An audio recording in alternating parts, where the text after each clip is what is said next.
Assalamualaikum warahmatullahi wabarakatuh. Selamat siang. Sebelumnya perkenalkan, nama saya Insinyur Rosid Anggara, STMT IPM. Saya di sini selaku dosen dari program studi Teknologi Pertambangan Politeknik Energi dan Pertambangan Bandung, sekaligus merangkap sebagai Ketua Program Studi Teknologi Pertambangan Politeknik Energi dan Pertambangan Bandung. Di Politeknik Energi Pertambangan Bandung, saya di Prodi Tambang mengampu beberapa mata kuliah. Di antaranya ada teori dan praktik mekanika tanah, mekanika batuan, teori dan praktik geoteknik tambang. Terus kemudian ada mata kuliah teori dan praktik teknik pengoboran dan peledakan, serta mata kuliah tambang bawah tanah. Hal tersebut sesuai dengan background pengalaman saya di lapangan, karena sebelumnya saya lama di swasta, kebetulan di bidang geoteknik maupun di tambang bawah tanah.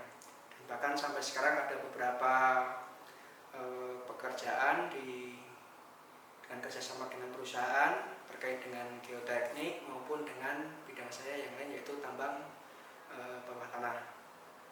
Mungkin ada beberapa penelitian juga dengan perusahaan terkait dengan material soft grade, itu sudah terpublikasi di tahun 2025 ini. Untuk skala Scopusnya adalah segi 3. Sedangkan untuk pengabdian kepada masyarakat yang cukup berimpact kepada masyarakat, yaitu terkait dengan mulai dari pembuatan EWS, Early Warning System, untuk bencana gerakan tanah di Bandung Barat. Itu sudah kita buat alatnya, terus kemudian kita sampaikan ke masyarakat di Bandung Barat. Hal tersebut sudah kita gunakan ya. Terus kemudian alat tersebut bisa mendeteksi gerakan tanah, terus kemudian memberikan peringatan dini. Jadi sebelum adanya gerakan tanah yang dengan nilai tertentu, dia akan membroadcast kepada orang-orang yang sudah kita program sebelumnya. Mungkin dari saya cukup sekian. Ada kurang dan lebihnya mohon maaf. Saya akhiri. Assalamualaikum warahmatullahi wabarakatuh. Bismillahirrahmanirrahim. Assalamualaikum warahmatullahi wabarakatuh. Waalaikumsalam warahmatullahi wabarakatuh. Pada teman-teman mahasiswa, alhamdulillah kita bisa berjumpa di perkuliahan kali ini, di kuliah geoteknik tambang untuk kuliah perdana ya. Mungkin sebelum memulai perkuliahan, kita buka perkuliahan dengan berdoa. Berdoa menurut agama dan kepercayaan kita masing-masing. Mulai.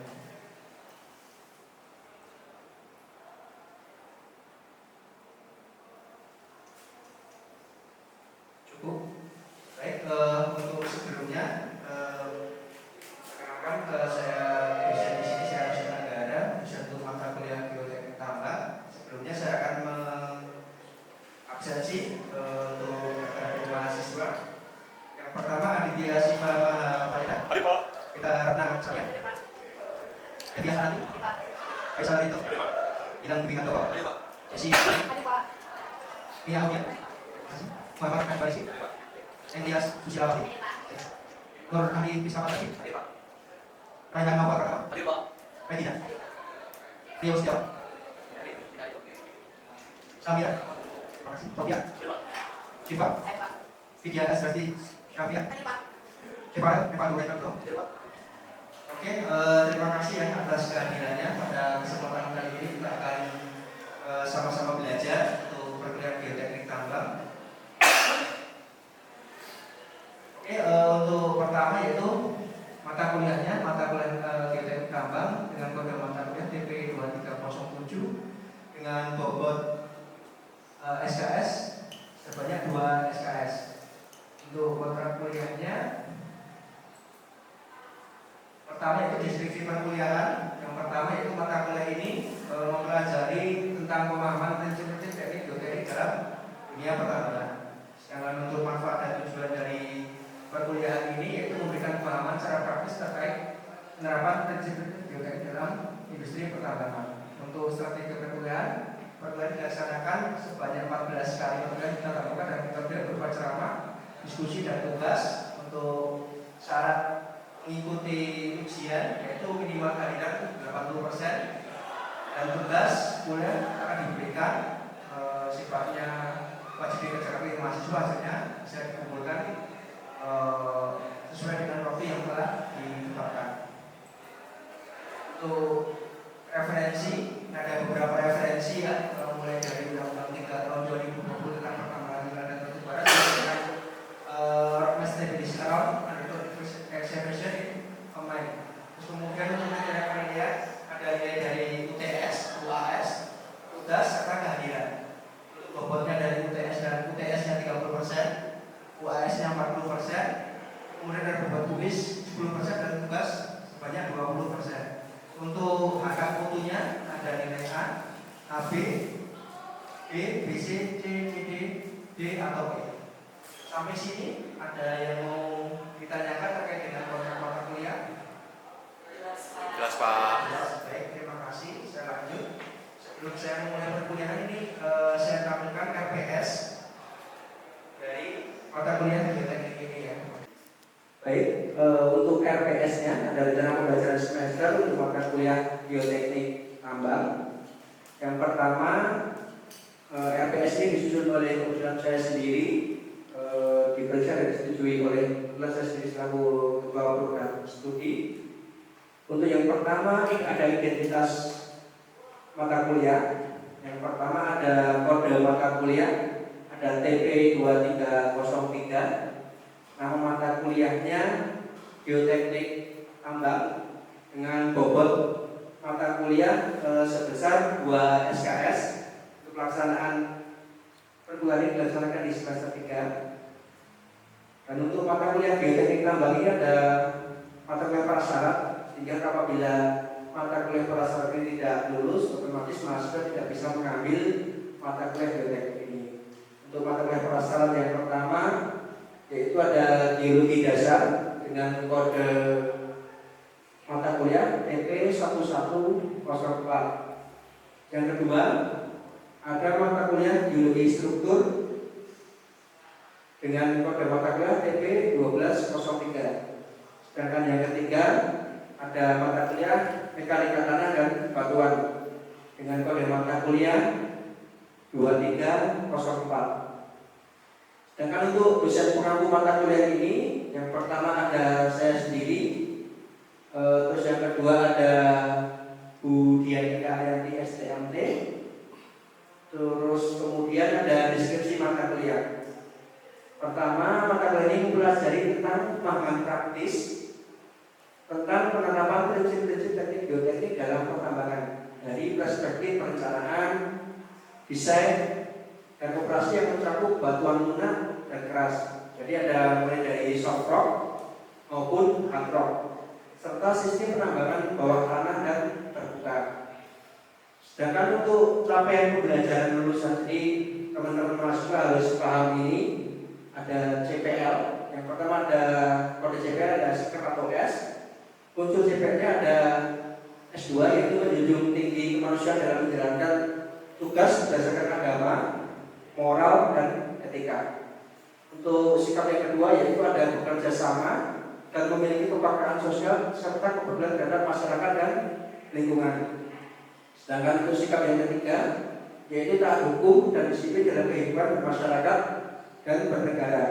Sedangkan untuk sikap yang keempat yaitu menginternalisasi nilai, norma, dan etika akademik. Sedangkan untuk CPL yang kedua yaitu ada kode CPL-nya pengetahuan atau P. Ada satu yaitu menguasai konsep teoritis pemberian bahan galian pada tambang terbuka dan atau tambang bawah tanah, meliputi pemilihan metode dan alat dengan menggunakan ledakan, peralatan mekanis sesuai dengan sifat fisik dan mekanik dari bahan galian itu sendiri. Sedangkan untuk CPL yang selanjutnya yaitu keterampilan umum atau KU, ada KU 1 sampai ada 4 KU, KU 1, KU 2, KU 4 dan KU 7. Untuk KU yang pertama yaitu mampu menyelesaikan pekerjaan berlingkup luas dan menganalisis data dengan beragam metode yang sesuai, baik yang belum maupun yang sudah baku. Sedangkan ada KU2 yaitu mampu menunjukkan kinerja bermutu dan terukur. Sedangkan untuk KU4 yaitu mampu menyusun laporan hasil dan proses kerja secara akurat dan sahih serta mengkomunikasikannya secara efektif pada pihak yang membutuhkan. Terus kemudian ada KU7 yaitu mampu melakukan proses evaluasi diri terhadap kelompok kerja yang berada di bawah tanggung jawabnya dan mengelola pengembangan kompetensi kerja secara mandiri. Terus kemudian ada keterampilan khusus atau KK. KK yang pertama itu KK3 yaitu mampu secara umum melakukan prospeksi perkembangan, eksplorasi berupa pemetaan, pengeboran eksplorasi dan pengambilan sampel, penentuan sifat fisik dan mekanik tanah dan batuan. Jadi kita akan belajar soil and rock ya. Terus kemudian metode pengeboran, metode peledakan, pengambilan batu bara dan mineral beserta teknologi yang digunakan untuk mendukung kegiatan penambangan mineral dan batu bara. Sedangkan untuk keterampilan khusus yang kedua yaitu mampu menerapkan peraturan perundangan dan standar dalam pengujian teknika serta mengidentifikasi bahaya dan pengendalian risiko dalam kegiatan pertambangan. Untuk bahan selanjutnya yaitu bahan kajian keilmuan ada 8. Yang pertama yaitu rekayasa geoteknik, metode perancangan lereng, penyelidikan lapangan, metode analisis dan lereng tambang dan lubang bukaan tambang bawah tanah, stabilitas lereng tambang, pemantauan deformasi, klasifikasi gerakan tanah dan batuan. Serta yang terakhir yaitu geoteknik dan keselamatan dan kesehatan kerja serta keselamatan operasi. Untuk CP atau capaian pembelajaran mata kuliah atau CPMK ini ada satu yaitu membekali mahasiswa secara praktis tentang penerapan prinsip-prinsip geoteknik dalam pertambangan dari perspektif perencanaan, desain dan operasi yang mencakup batuan lunak dan keras serta sistem pertambangan bawah tanah dan terbuka. Untuk pengalaman belajar yang didapatkan oleh para mahasiswa yaitu diharapkan setelah mengikuti mata kuliah ini mahasiswa dapat merencanakan, mengaplikasikan dan menilai prinsip-prinsip geoteknik dalam pertambangan. Sedangkan untuk daftar referensi ada 10 mulai dari Undang-Undang Nomor 3 Tahun 2020 tentang pertambangan mineral dan batu bara, kemudian geoteknik tambang, geoteknik engineering sampai dengan progress stability around underground excavation in mine seperti itu. Kita lanjut. Nah ini ada paparan dari masing-masing pertemuan ya teman-teman mahasiswa.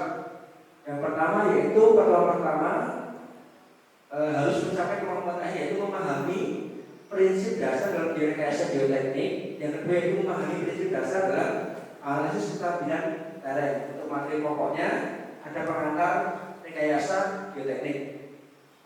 Di dalamnya ada pengembangan ilmu rekayasa geoteknik, karakteristik rekayasa geoteknik, serta prinsip dasar analisis kestabilan lereng. Untuk metode referensi yang digunakan referensi nomor 1 dan nomor 2. Metode pembelajarannya ceramah, small group discussion, serta tugas. Untuk indikatornya memahami dasar dalam rekayasa geoteknik, memahami dasar dalam analisis kestabilan lereng. Untuk teknik penilaian dari pertemuan pertama itu keaktifan serta tugas. Untuk lanjut di pertemuan kedua dan ketiga metode rancangan lereng ya. Jadi nanti teman-teman akan belajar pemasaran kestabilan lereng, klasifikasi gerakan massa tanah dan batuan, faktor yang mempengaruhi serta rancangan lereng tambang. Untuk referensi yang digunakan 1, 2, 4, 5, 6, 7, 8. Untuk penilaian dari pertemuan kedua dan ketiga dan tes pendahuluan, keaktifan serta tugas.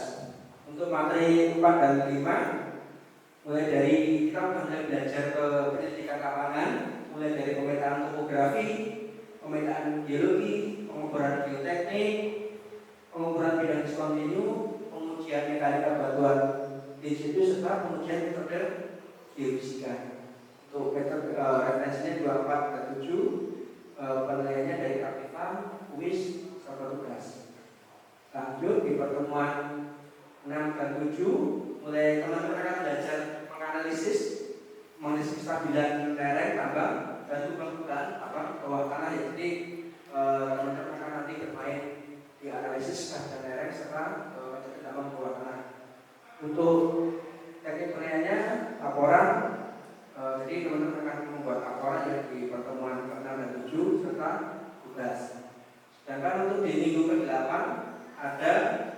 ujian tengah semester berupa ujian tulis seperti itu.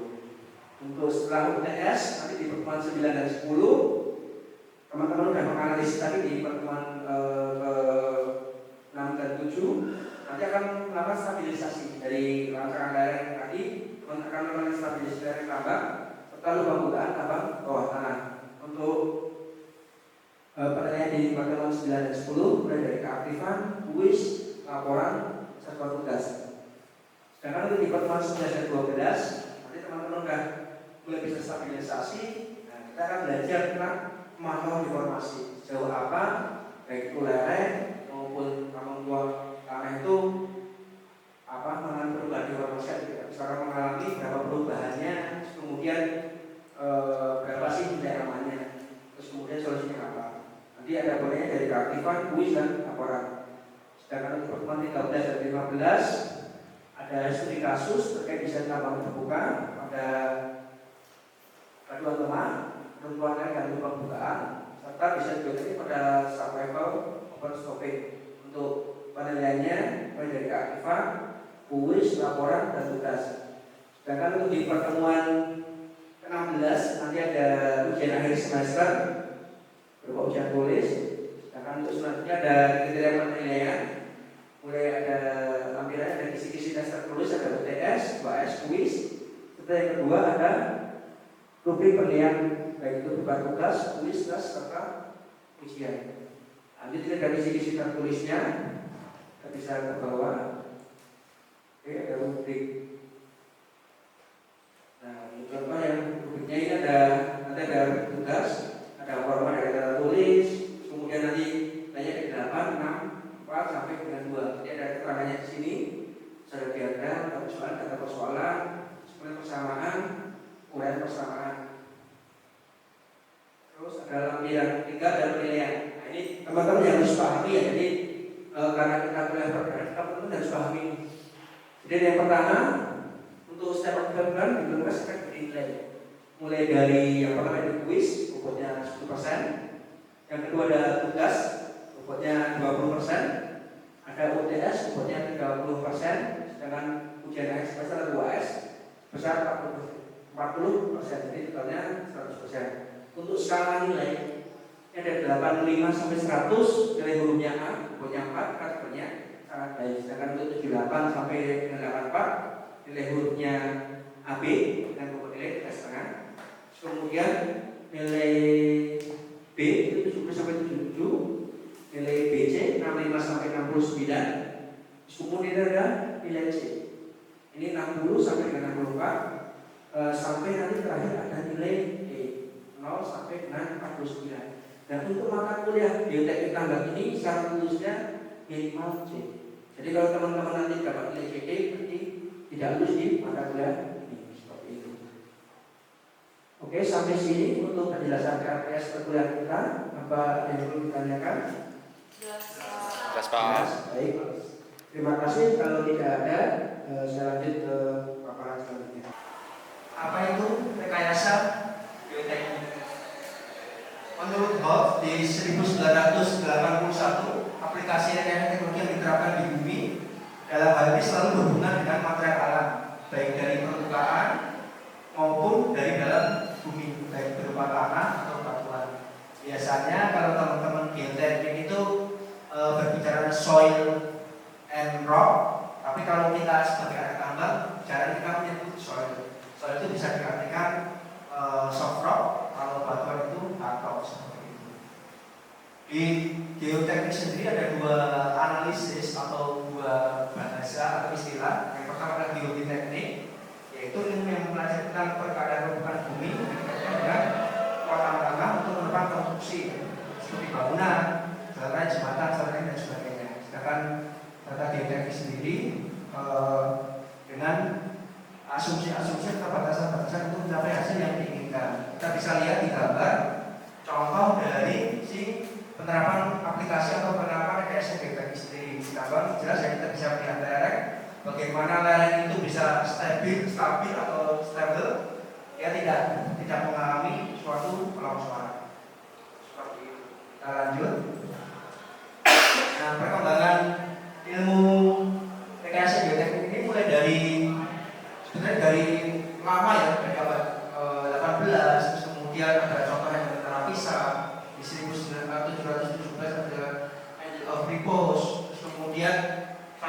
kemudian dia di 1925 Herzaki mulai ada geoteknik modern, artinya beliau menemukan tentang klasifikasi masa tanah seperti itu.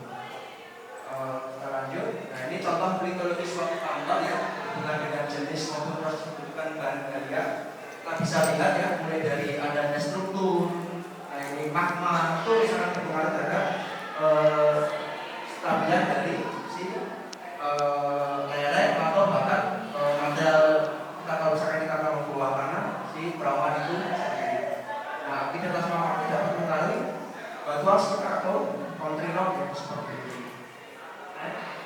Lanjutnya, ini contoh ilustrasi beberapa bentuk mineralisasi dan alterasi. Kita bisa lihat ya, adanya bands atau jenjang-jenjang. Terus kemudian ada apa? Struktur batuan yang tentunya akan mempengaruhi terhadap suatu kestabilan dari area itu sendiri. Sampai sini mungkin ada yang mau bertanya atau diskusi? Belum ada? Oke, lanjut. Nah, ini contoh beberapa contoh jenjang ya dari penambangan. Ada beberapa material, di sini ada dari soil, lempung, lano, dan pasir. Kita bisa lihat. Nah, struktur ini jelas sangat mempengaruhi terhadap suatu kestabilan di tambang. Baik itu tambang ini contohnya di tambang terbuka ya. Kita bisa lihat mulai dari crash to benchheadnya seperti headnya seperti apa, terus kemudian sudutnya seperti apa. Otomatis kalau misalkan kita di sini main sudutnya terlalu tinggi atau curam, otomatis dia akan mempengaruhi terhadap kestabilan dari lereng itu tersebut. Sampai sini ada yang mau diskusi? Jelas Pak. Jelas. Oke, kita lanjut. Nah, ini contoh lereng tambak ya. Pada sisi kiri ini kita bisa melihat lereng itu masih dalam kondisi stabil. Tapi pada saat di kanan kita bisa melihat ya, di lereng tersebut boleh terjadi penurunan atau longsor ya. Banyak penyebabnya, misalkan contoh adanya aktivitas di atasnya, terus kemudian adanya blasting karena dia terbakar, terus kemudian dari hujan sampai seperti itu. Oke, kita bisa next. Nah, fungsinya struktur itu apa? Ada beberapa fungsi dari mulai desain. Desainnya ada dari sisi ekonomis maupun safety-nya, terus kemudian dari penggaliannya, penggalian juga dari ekonomi sama safety. Terus kemudian ada kita bisa memprediksi kapan si lereng tersebut akan longsor seperti itu. Menurut gambaran ini kan di 1971. Kita lanjut. Nah, kenapa kalau kita belajar geoteknik, lereng itu penting untuk stabil. Yang pertama yaitu keselamatan manusia, keamanan perawatan serta produksi. Tentunya kalau kita bekerja nggak mungkin dong kita sudah ditambah keamanan kita atau keselamatan kita tidak terjamin. Kenapa? Jangan-jangan kita desainnya salah, ternyata nanti si lereng tersebut mengalami kelongsoran. Kemudian keamanan perawatan serta produktivitas ya, baik misalkan ada kecelakaan insiden, ada human accident maupun alat yang tidak kecelakaan alat, tentu kita tidak inginkan karena begitu ada kecelakaan produksi otomatis akan terhenti sementara. Bagaimana lereng stabil? Oke, kita lanjut ke slide berikutnya. Nah, ini ada prinsip-prinsip dasar kestabilan. Bahwasanya lereng stabil itu pada saat gaya penggerak sama dengan gaya penahan, atau gaya penahan lebih besar daripada gaya berat, dia akan stabil seperti itu. Dan di sini ada pengaruh dari si gaya berat. Sampai sini mungkin ada yang mau diskusi? Saya Pak. Oke, silakan sih Pak. Saya juga tanya Pak terkait gaya berat itu bagaimana gaya berat mempengaruhi kita terhadap kestabilan lerengnya. Terima kasih Pak. Baik, terima kasih saudari Siva ya. Jadi gaya berat ini tentunya akan berpengaruh. Kita bisa lihat ya, contoh misalnya kita akan naikkan si sudutnya menjadi lebih curam. Pada saat menjadi lebih curam, gaya beratnya dia akan berubah nih. Kira-kira Siva. Pada saat ini naik, ini kan mungkin segini, tapi pada saat ini lebih curam, berubah nggak? Berubah. Otomatis apa? Dia karena dia lerengnya naik, gaya beratnya berubah. Sehingga apa? dia akan mengalami daya penggeraknya lebih besar daripada daya penahan. Sehingga apa yang terjadi pada saat kondisi ini? Pada saat kondisi ini tentu akan menyebabkan kilaran tersebut jadi tidak stabil seperti itu. Sampai sini cukup sih Pak. Jelas. Terima kasih. Kalau nggak ada, kita lanjutkan. Nah, ada beberapa dasar analisis kemantapan lereng. Yaitu yang pertama ada geometri lereng, kemudian ada struktur batuan penyusun dari lereng tersebut, serta sifat fisik dan sifat mekanik dari penyusun lereng itu tersebut. Kita lanjut.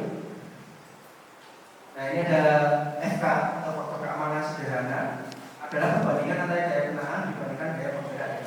Kalau dulu FK itu sama dengan 1, lereng dalam keadaan seimbang ya. Artinya ya masih seimbang, artinya belum akan longsor. Cuman sekarang ada aturan baru, dia kalau FK-nya 1 artinya apa? Kritis Ya. Karena apa? Ada nanti namanya PK atau probabilistik longsoran. Jadi kalau FK-nya 1, nah PK-nya ada. Nah, itu juga harus dipahami ya. Gak mungkin kita FK-nya main 1 main aman aja, tapi kita nggak menghitung PK 1 itu. Jadi teman-teman paham ya sampai sini bahwasanya FK ini secara sederhana untuk menentukan kalau lereng itu aman, stabil atau tidak. Kita lanjut.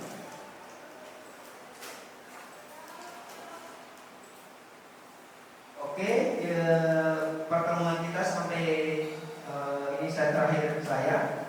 Kalau tidak ada pertanyaan, untuk minggu depan saya akan kasih tugas. Nah, ini tugasnya, yaitu yang pertama, buatlah makalah mengenai identifikasi penanganan longsor, pilih salah satu jenis longsor aja, kemudian metode analisis serta ada medianya, nanti bisa berupa gambar atau yang lain. Terus kemudian ada formatnya, ada bab 1 pendahuluan, maksud dan tujuan, bab 2 ada dasar teori, bab 3-nya ada pembahasan, itu ada metode dan pembahasan yang digunakan, kemudian ada bab 4 kesimpulan, dan terakhir daftar pustaka. Untuk babnya Arial 12, untuk judul babnya Arial 14. Sedangkan yang kedua, pemantapan lereng pada Kemen SDM nomor 1827/2018. Jelaskan masing-masing dengan narasinya masing-masing. Artinya ini tugas pribadi, tidak ada yang